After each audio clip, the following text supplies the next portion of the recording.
Hello बच्चों। यहां लिखा है two strings of length 0.5 meters each are connected to a block of mass 2 kg at one of its end. Their ends are attached to the point A and B 0.5 meter apart on a vertical pole which rotates with constant angular velocity omega 7 radian per second. Find the ratio of T1 upon T2. T1 is the tension in the upper string and T2 is the tension in lower string. Clear है?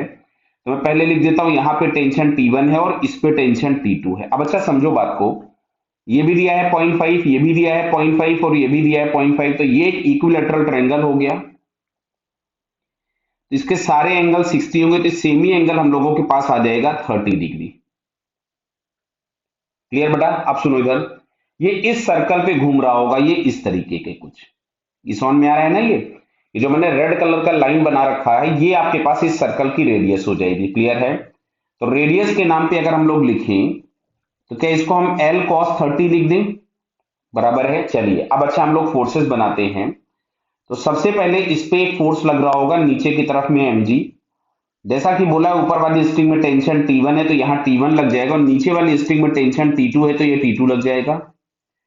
तो क्या हम लोगों को समझ में आ रहा है कि T1 और T2 के दोनों के जो हॉरिजॉन्टल कंपोनेंट होंगे, ये यहां पे आपके पास आ जाएगा T1 का कंपोनेंट और ऐसा ही यहां पे आ जाएगा T2 का कंपोनेंट नीचे से। बोलो,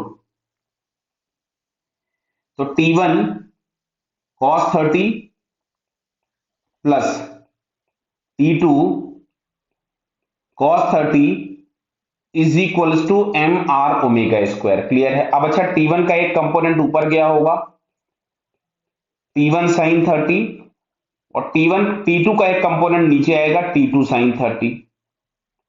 बराबर है। तो यहां से हम लोगों के पास मिलेगा T1 sin 30 is equals to T2 sin 30 plus mg। क्या बेटा क्लियर हुई दोनों इक्वेशन? सेंटर की तरफ में जो फोर्स गया होगा वो सेंट्रीपिटल फोर्स प्रोवाइड कराएगा, वो नेट फोर्स। बाकी वर्टिकल वाले फोर्सेस बैलेंस है क्योंकि ये हॉरिजॉन्टल सर्कल में घूम रहा था। अब मैं यहाँ पे वैल्यूज पुट कर देता हूं। मैं इस फर्स्ट इक्वेशन को सॉल्व कर रहा हूं, इसको मैंने लिखा equation number 1 and this is equation number 2। तो मैंने यहां से लिखा T1 plus T2 into cos 30 is equals to m। अच्छा r की जगह मैंने लिख दिया L cos 30 इंटू ओमेगा का स्क्वायर, तो ओमेगा स्क्वायर हो गया 49, क्यों 7 दिया था आपको 7 रेडियन पर सेकेंड, ये कैंसिल हो गया। बराबर है, cos 30 कैंसिल हो गया। अब मैं m1 m2, m बराबर दिया था 2 kg और लेंथ दिया है तो यहां से हमारे पास आ गया T1 प्लस T2 में वैल्यूज पुट कर देता हूं। 2 इंटू L दिया था 0.5 इंटू 49, तो यहां से हमारे पास मिलता है T1 plus T2 is equals to 49। इसको मैं कुछ इक्वेशन नंबर 3 लिख देता हूं। क्लियर? अब ये आ रहा है सेकंड वाला equation T1 sin 30। Second equation में अगर हम लोग लिखें तो T1 sin 30 बोले तो T1 बाई 2, T2 sin 30 बोले तो T2 by 2 plus m into g 2 into 10। तो यहां से हमारे पास आ रहा है T1 is equal to T2 plus 40। Clear है बेटा? T1 is equal to T2 plus 40। इसको यहां से हम लोग लिख सकते थे T1 minus T2 is equal to 40। ये आ गया इक्वेशन नंबर 3। चलेगा? अच्छा थर्ड, सॉरी फोर्थ है, दिस इज इक्वेशन नंबर 4। तीसरा हम उसको लिख चुके थे पहले वाले को, दिस इज इक्वेशन नंबर 4। तो अब अगर हम इन दोनों इक्वेशंस को ऐड कर दें, मान लीजिए यहां से हमने किया 3 प्लस 4, तो अगर मैं 3 प्लस 4 करूंगा तो आपको दिख रहा है T2 गायब हो जाएगा, आपको मिलेगा 2T1 is equals to 89। 2T1 is equals to 89, तो T1 इज इक्वल्स टू आपके पास मिलेगा 44.5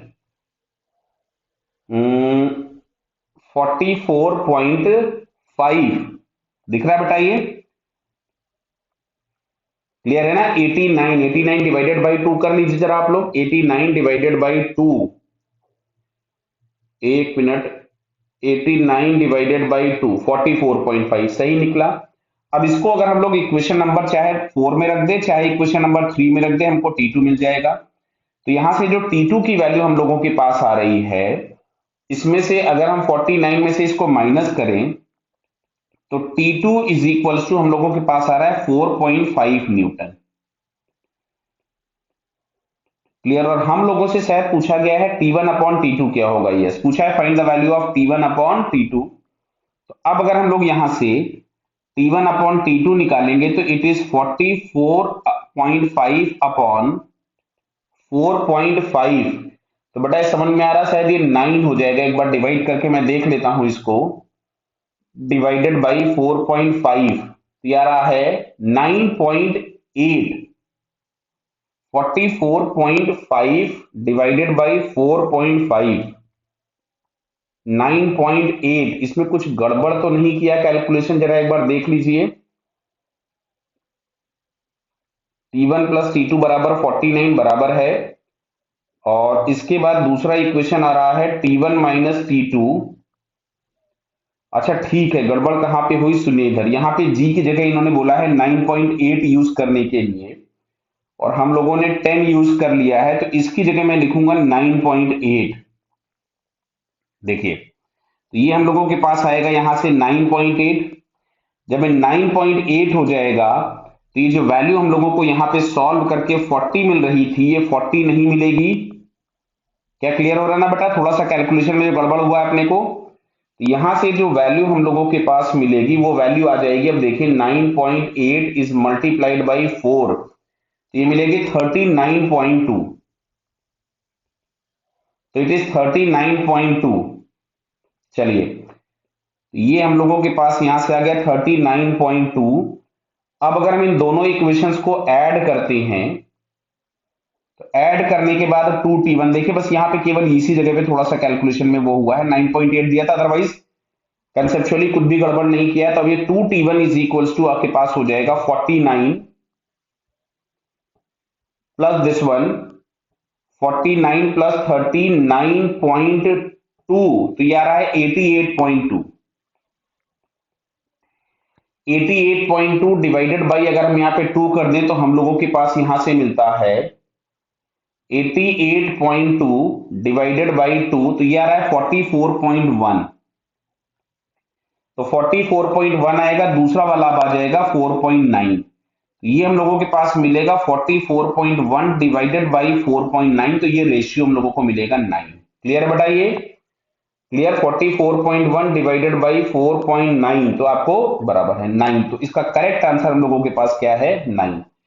अब ये इंटीजर टाइप क्वेश्चन था, इसलिए मेरा इंटीजर में आंसर नहीं आया, तो मैंने देखा ऊपर, तो ये थोड़ा ध्यान देंगे हम लोग कि जी की वैल्यू क्या दी गई है। अगर क्वेश्चन में नहीं दी गई तो आप 10 लेके सॉल्व कर सकते हैं, बट अगर जी को 9.8 स्पेसिफाई किया है तो वो किसी मतलब से किया गया होगा। क्लियर बेटा? So correct answer is 9। Okay, all the best.